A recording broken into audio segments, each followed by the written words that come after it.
And this is the Bally Mote standing stone.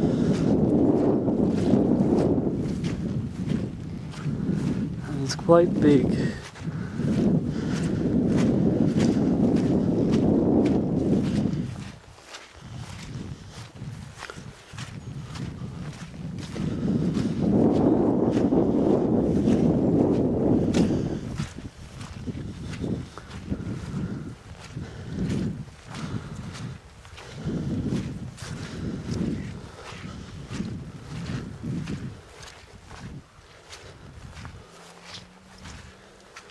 Big fella.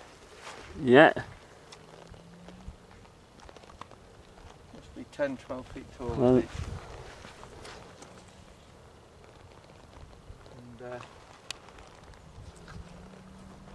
very sharp edges. Pretty flat on this side. Definitely been worked. Oh, it's bumpy on this side.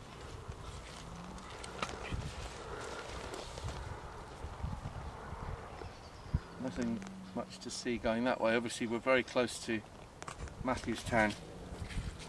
And there's a little raw back that way, Stephen. I don't know if you can get that in. yeah.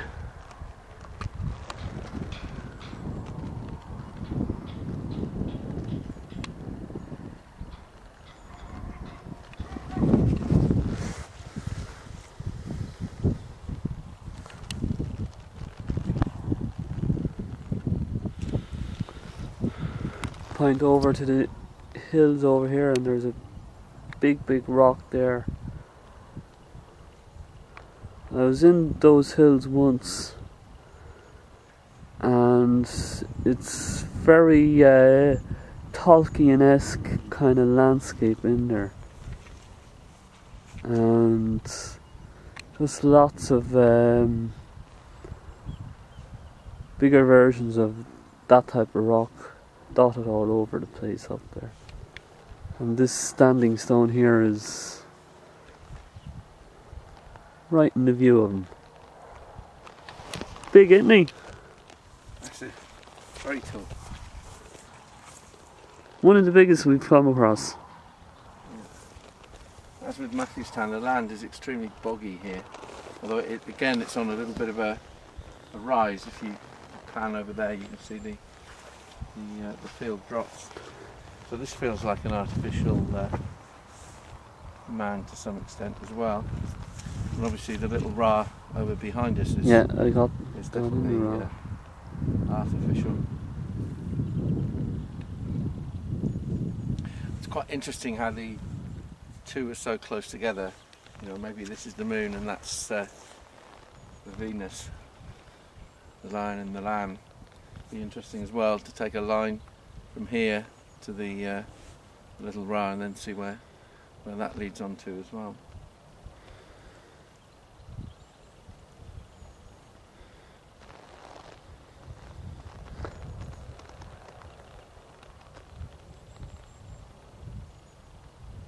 nice still energy Yeah, here. I was just going to say it's incredibly still and peaceful here.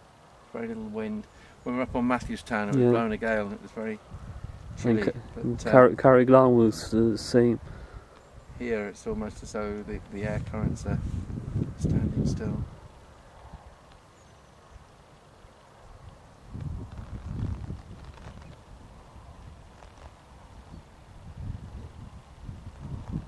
And maybe it's just me, or maybe it's the time of year, but a lot of the monuments you get a surge of energy, but they feel very subdued almost today for me.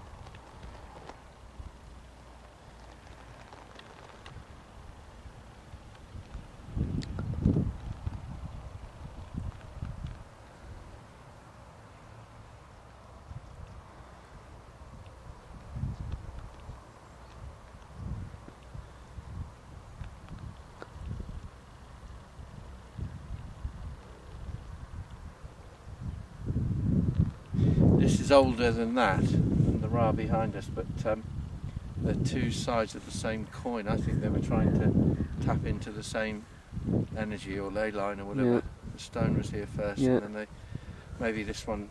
Well, as I say, that's a passage tomb that was back in Matthewstown, so that's the low-lying energy coming along, and here we have a kind of a pylon, a megalithic pylon. So then we'll find beyond those hills over there, just right beyond over that direction there is Gallstown, and there we have our transformer. So we have passage tomb, pylon, and then dolmen, and